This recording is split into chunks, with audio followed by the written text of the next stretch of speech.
Hi guys, हमारे इस YouTube channel good study में आप सभी दोस्तों का हार्दिक हार्दिक अभिनंदन है।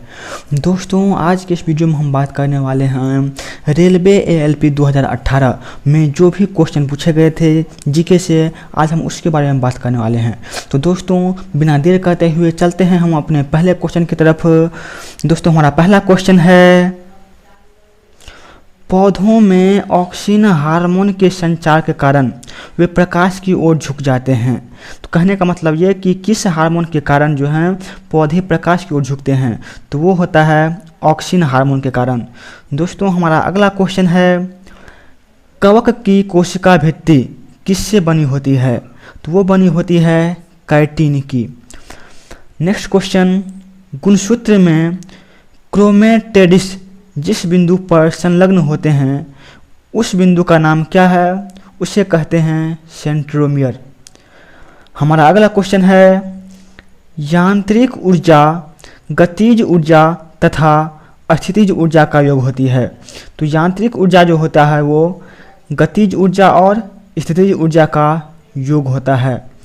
दोस्तों, हमारा अगला क्वेश्चन है, ध्वनि निर्वात माध्यम से गुजर नहीं सकती है। मतलब ये कि निर्वात माध्यम में ध्वनि की गति कुछ भी नहीं होती। हमारा अगला क्वेश्चन है, कार्बन C12 के एक मोल में कितने परमाणु होते हैं? तो वो होते हैं 6.02 गुना 10⁻23।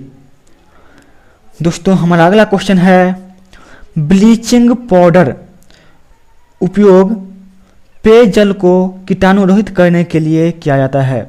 तो ब्लीचिंग पाउडर का जो उपयोग होता है वो पेयजल को कीटाणु रहित करने के लिए किया जाता है।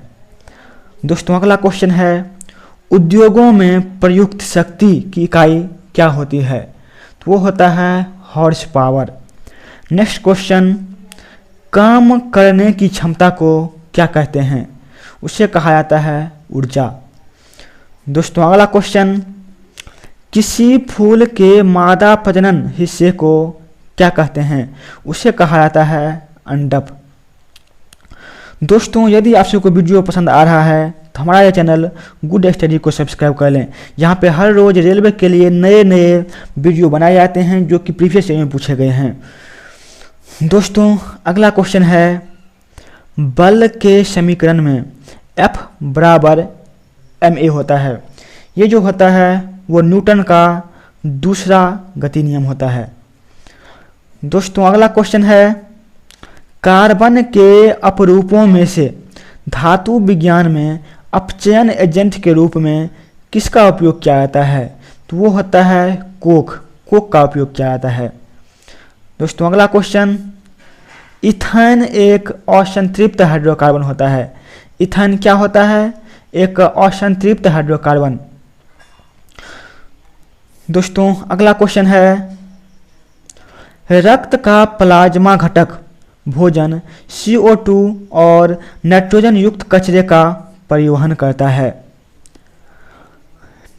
हमारा अगला क्वेश्चन है, पानी से भरे एक गिलास में रखा गया नींबू गिलास की बगल से दिखने पर इसके वास्तविक आकार से बड़ा प्रतीत होता है। इसका कारण क्या होता है? वो होता है प्रकाश का अपवर्तन।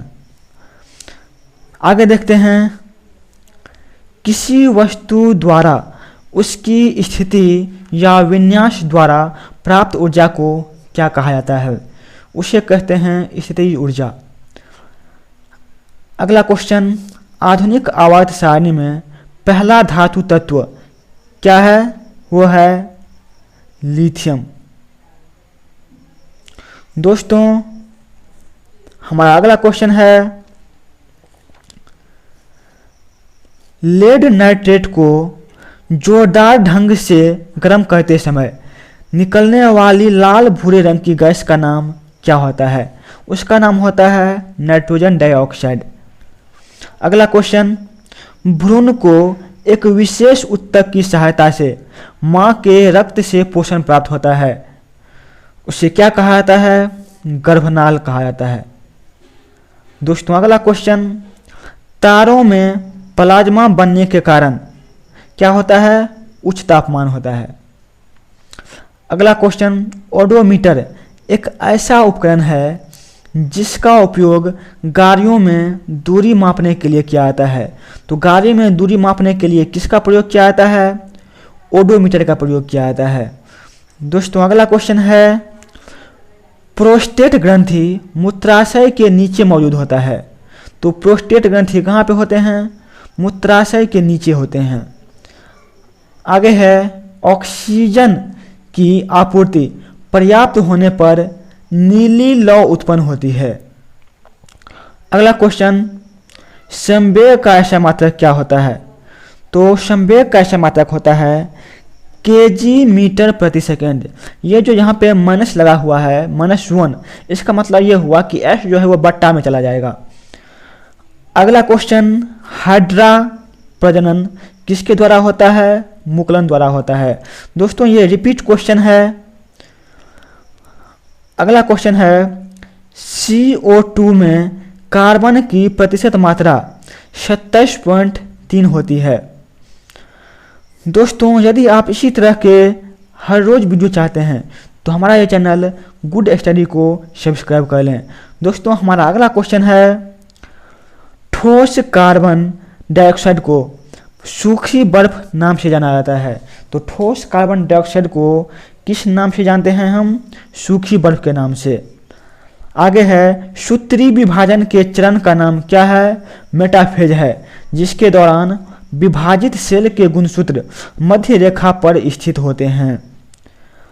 दोस्तों आगे दिया हुआ है, अधातु ऑक्साइड आमतौर पर कैसे होते हैं? अम्लीय होते हैं। कौन सा ऑक्साइड? अधातु ऑक्साइड। आगे है, यदि किसी विलयन से नीला लिटमस लाल रंग में परिवर्तित हो जाता है तो इसका पीएच मान स्तर 6 होने की संभावना होती है। आगे दिया है, किसी तने हुए रबर बैंड में स्थितिज ऊर्जा होती है। तो तने हुए रबर बैंड में क्या होती है? दोस्तों स्थितिज ऊर्जा होती है। आगे कहा गया है, एम्फीबिया पौधों को ब्रायोफाइटा समूह में रखा जाता है। आगे है, यदि किसी वस्तु द्वारा तय की गई दूरी 0 है तो वस्तु का विस्थापन क्या होगा? वो भी 0 ही होगा। आगे दिया है, ऊर्जा न तो बनाया जा सकता है और न ही नष्ट किया जा सकता है। यह है ऊर्जा का संरक्षण नियम। अगला दिया गया है, हम जो भोजन ग्रहण करते हैं उससे प्राप्त हुई कुछ ऊर्जा ग्लाइकोजन में संग्रहित होती है। आगे है, प्रोपेन का रासायनिक सूत्र क्या होता है? C3H8, मतलब कि CnH2n+2। आगे दिया गया है, सोडियम हाइड्रोजन कार्बोनेट के गर्म होने पर कार्बन डाइऑक्साइड गैस छूटती है। फिर आगे है, वृषण से टेस्टोस्टेरोन हार्मोन स्रावित होता है।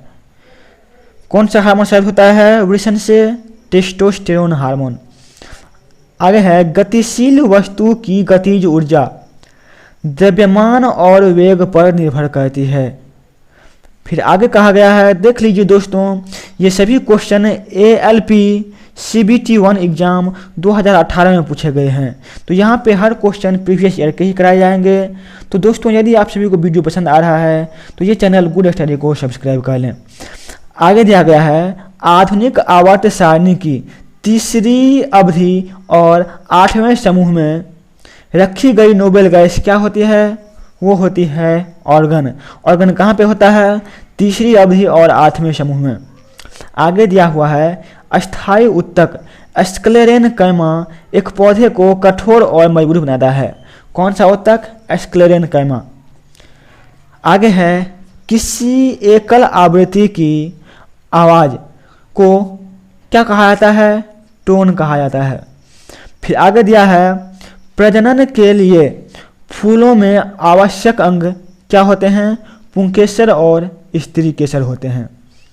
दोस्तों आगे दिया हुआ है, एक शुष्क सेल में ऊर्जा रासायनिक ऊर्जा के रूप में संग्रहित होती है। तो शुष्क सेल में जो ऊर्जा होती है वो कैसी होती है? रासायनिक ऊर्जा होती है। दोस्तों हमारा अगला क्वेश्चन है, 1 वाट 1 जूल प्रति सेकंड के बराबर होता है। तो 1 वाट किसके बराबर होता है? 1 जूल प्रति सेकंड के बराबर होता है। आगे दिया है तत्वों को उनके परमाणु द्रव्यमान के आधार पर वर्गीकृत करने का श्रेय किसको जाता है? मेंडलीफ को जाता है। आगे है आधुनिक आवर्त सारणी में धातुओं को बाईं ओर रखा जाता है। तो आधुनिक आवर्त सारणी में धातु कहाँ पे होते हैं? बाईं ओर होते हैं। किसी परिपथ में विद्युत प्रवाह इलेक्ट्रॉनों की गति के द्वारा संभव होता है। किसके द्वारा संभव होता है? इलेक्ट्रॉन की गति के द्वारा।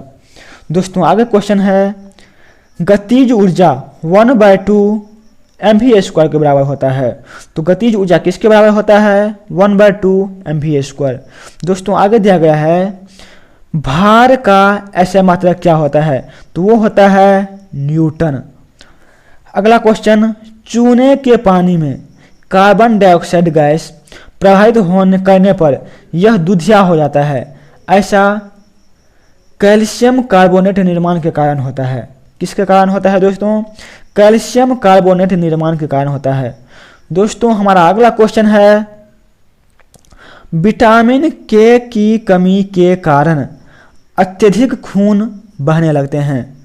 तो यदि हमारे शरीर में विटामिन के कम हो जाते हैं तो क्या होता है कि खून ज़्यादा बहने लगता है कहीं कटने पर। तो हमारा अगला क्वेश्चन है वायु का निरपेक्ष अपवर्तक सूचकांक कितना होता है? 1.0003। दोस्तों यदि आप और भी ALP के वीडियो चाहते हैं तो ये चैनल सब्सक्राइब कर लीजिएगा और दोस्तों तक शेयर भी कर दीजिएगा। दोस्तों हमारा अगला क्वेश्चन है सोडियम से क्लोरीन तक आध्यात्मिक गुण क्या होते हैं? बढ़ने लगते हैं। आगे दिया गया है 1 नैनोमीटर कितने मीटर के बराबर होता है? 10⁻⁹ के बराबर होता है। दोस्तों हमारा अगला क्वेश्चन है वेग में परिवर्तन की दर को क्या कहा जाता है? उसे कहा जाता है त्वरण। दोस्तों अगला क्वेश्चन है ध्वनि क्या है? तो ध्वनि जो है वो एक यांत्रिक लहर है। आगे दिया हुआ है यदि कोई वस्तु वृत्ताकार पथ में घुमाई जाती है तो उस वस्तु पर किया गया कार्य कैसा होता है? शून्य होता है। फिर आगे दिया है गतिशील जीवाणु कोशिका को क्या कहते हैं? नर युग्मक कहते हैं। आगे है पौधों में बौनापन जिबरेलिनस अम्ल के उपचार द्वारा नियंत्रित किया जा सकता है। तो पौधों में जो बौनापन होता है वो किसके द्वारा नियंत्रित किया जा सकता है? तो जिबरेलिनस अम्ल के द्वारा। आगे है एल्यूमिनियम ऑक्साइड प्रकृति में उभयधर्मी होते हैं। अगला क्वेश्चन है फास्फोरस की परमाणुता त्रिपरमाणुविक होती है। तो फास्फोरस की परमाणुकता कैसी होती है? त्रिपरमाणुविक होती है। आगे है अंडाशय से कोख में डिंबवाहिनी के माध्यम से लाया जाता है। किसके द्वारा लाया जाता है? डिंबवाहिनी के माध्यम से। आगे है शिराओं में प्रचुर मात्रा में सफ़ेद फाइबर पाए जाते हैं। तो शिराओं में प्रचुर मात्रा में क्या होते हैं? सफ़ेद फाइबर। दोस्तों हमारा अगला क्वेश्चन है किसी गोलाकार दर्पण की परावर्तक सतह के व्यास को क्या कहते हैं? छेद कहते हैं। आगे दिया है खाने का नमक को क्या कहते हैं? NaCl कहते हैं। एक मजबूत अम्ल और एक मजबूत क्षार से बना होता है। दोस्तों ये सारे क्वेश्चन ALP CBT 1 2018 में पूछे गए हैं। यहाँ पे ये 3rd शिफ्ट में पूछा गया है। दोस्तों हमारा अगला क्वेश्चन है एक फूल के प्रजनन का भाग पुंकेसर और कार्पलस होता है। आगे दिया हुआ है 20 परमाणु संख्या वाला एक तत्व एक क्षारीय ऑक्साइड उत्पन्न करता है। क्या उत्पन्न करता है? एक क्षारीय ऑक्साइड उत्पन्न करता है। दोस्तों हमारा अगला क्वेश्चन है नाइट्रोजन के N2O ऑक्साइड को लाफिंग गैस के रूप में जाना जाता है। तो N2O को क्या कहते हैं? लाफिंग गैस कहते हैं, हंसाने वाली गैस कहते हैं। आगे दिया है मानव शरीर का पीएच स्तर कितना होता है, 7.0 से 7.8 होता है। यदि ये नहीं दिया गया हो तो दोस्तों, यदि 7.4 दिया गया है, 7.4 दिया गया है, तो वो इसका एग्जैक्ट वैल्यू होता है। दोस्तों अगला क्वेश्चन है, विद्युत प्रवाह की अंतर्राष्ट्रीय मानक इकाई क्या होती है, एम्पियर होती है। हमारा अगला क्वेश्चन है, न्यूलैंड्स के आवर्ती वर्गीकरण में 10वां तत्व तीसरा के जैसा दिखता है। आगे है, जीन आनुवांशिक सामग्री के वाहक होते हैं। दोस्तों आगे दिया है, जीवन की उत्पत्ति के बारे में ओपेरिन का सिद्धांत रासायनिक विकास से संबंधित है। फिर आगे दिया हुआ है, प्रजातियों की व्यक्तिगत संख्या को बनाए रखने और उनके विलोपन को रोकने के लिए क्या आवश्यक होता है, प्रजनन आवश्यक होता है। आगे दिया गया है, ध्वनि की दीर्घता जो दोहराए प्रतिबिंब का प्रमाण होता है उसे क्या कहते हैं, प्रतिध्वनि कहते हैं। अगला क्वेश्चन दोस्तों, प्रकाश का क्वांटम सिद्धांत किसके द्वारा प्रदान किया गया था। दोस्तों ये प्रदान किया गया था प्लैंक के द्वारा। कौन सा सिद्धांत, प्रकाश का क्वांटम सिद्धांत। आगे है, सबसे कठोर प्राकृतिक पदार्थ क्या होता है, हीरा होता है। फिर अगला क्वेश्चन, आधुनिक आवर्त सारणी में एक टेढ़ी मेढ़ी रेखा धातुओं को अधातुओं से अलग करती है। फिर हमारा अगला क्वेश्चन है, हड्डियों मनुष्य में एक संयोजी ऊतक के उदाहरण होते हैं। तो हड्डी जो होता है वो मनुष्य में कौन सा ऊतक के उदाहरण होते हैं, संयोजी ऊतक के उदाहरण होते हैं। दोस्तों यदि आप इसी तरह की वीडियो चाहते हैं तो ये चैनल गुड स्टडी को सब्सक्राइब कर लीजिएगा, और यदि आपने अभी तक लाइक नहीं किया है तो लाइक भी कर दीजिएगा। दोस्तों आज का हम अपना सेशन यही ख़त्म करते हैं। हमारा अगला सेशन जो कि जल्द ही आने वाला है। तो धन्यवाद दोस्तों, जय हिंद दोस्तों।